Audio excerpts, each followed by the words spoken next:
speaking of Patrick Mahomes, he talked about what motivates him now that he's got 2 Super Bowls.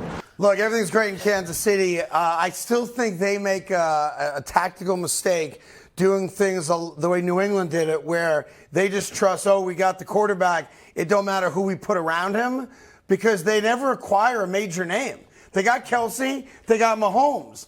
When you look at the talent on offense for them, it's easy to say, they can win another Super Bowl. They can. They got Patrick Mahomes. Who's the other star on offense? Yeah, see, I think we put too much into that because outside of last year, Tyreek Hill was his number 1 wide receiver. Right. And so you lose Tyreek Hill or you trade Tyreek Hill to the Dolphins, and then you trust that Kelsey and your guy under center is going to be enough. That's what they've done. It's a dangerous game. It is a dangerous game, but you can get away with it as long as you have the best quarterback in the National Football League. Now, Kadarius Toney's hurt like he's always hurt, unfortunately, and this time it was the meniscus, right? It used to be the hamstring with him a lot early in his career at the Giants before he went to Kansas City. I know you love Sky. That's your guy who had a good Super Bowl, so they're counting on him. But the reality is that Chris Jones is holding out. I think we all believe he's going to get a deal done and play for him, but when you look at the Kansas City Chiefs, there aren't 15 Pro Bowlers on that roster. There just aren't. No, but you don't need 15 Pro Bowlers on that roster.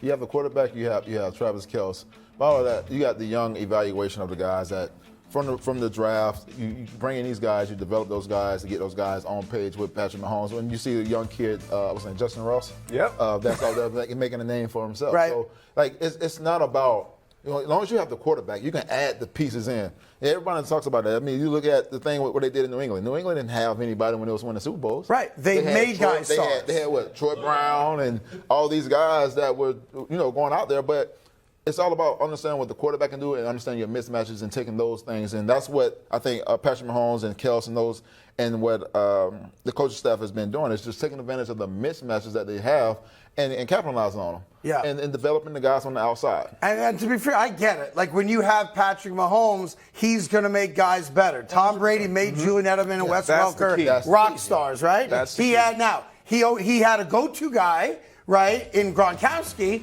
much like Patrick Mahomes has, Travis Kelce. There comes a point, though, where you're playing with fire a little bit. It's been 20 years since anybody repeated as NFL champions. The Patriots, of course, 2003, 2004. We all agree Kansas City could be and are most likely to be a team that would do it. But man, oh man, that AFC is so loaded. It is. You're discounting Philly and San Fran in the NFC, and you're expecting Mahomes to be Superman too often. A little too often. I wouldn't even say it too often. When we were able to witness him injure his ankle, play in these playoff games, and not be able to run, but then when the game was on the line, take off and run and use his legs. Like, he does things that other quarterbacks just don't do in this league. And as long as the key word that you said, he makes the guys around him better, you can get away with it. I'm not saying that you can get away with it for a long period of time, but if he's playing at this level, you can buy yourself time. Well, look, he's been to 3, he's won 2. If you told me he went to another one, it wouldn't surprise anybody. They're the odds-on favorite and will be as long as he's healthy and Travis Kelce's on the team. The team that a lot of people, rightfully so, have thought is the heir apparent to Kansas City is Cincinnati. I'm starting to get a little concerned, Cody, for Cincinnati fans. Because there's no return timetable right now for Joe Burrow. Yeah. And now it's supposed to be 2 weeks. He'll be back on the practice field. We know he's not going to play preseason. None of the studs do. But they said yesterday, he ain't coming back anytime soon. That means that calf problem was worse than what we thought it was. That's a problem. Calf is nothing to play with, especially when you're playing that quarterback. Everything you do is dropping back. Everything you do, your movements, everything is dependent on your calves. It is? Dependent on your legs. So it's like even him just stepping into his throws. It's the same thing. So you're putting that pressure on him. So I don't think it's not a rush. I think they'll be fine. You got Trevor Siemian. Stop. Don't say that. Don't say that. So, wait, did you see he won some games. He won some games. All I'm going to say, he won some games. Yeah. Not a lot, but he won do some you games. do you see the trail of smoke with your credibility flying out the window? I'm not saying that he's going to go out there and be Joe Burrow. Let me help him out really quick. He has won a little bit of games. It helps that you have Jamar Chase and T. Higgins helping out Hold Trevor Siemian. Don't just, you got another receiver you got to add in there too. Now you got a three-legged monster out there. You got Boyd as well, but when you have like that type of talent, you can get away with some games. But it is reason to be concerned if you're a Kansas City or you're a Cincinnati Bengals fan. However, like I've said in the past, Deshaun Watson probably is not going to come out blazing. He's going to be trying to find his footing with a new system, for being in the system for the first time in a year, coming off those suspensions in those 6 games. Then you have Lamar Jackson in week 2. We all know what the Ravens can do with a healthy Lamar Jackson, but they have a new offensive coordinator. They have a new system. They're going to be trying to find their footing too. So as long as those are your opponents in the division, you can get behind, but you rest him. Look, you rest this guy. Cincinnati, is the team to beat because they've won the division. They've gone to the Super Bowl. They've been to championship games. But I will not rest on this one, and I will die on this hill.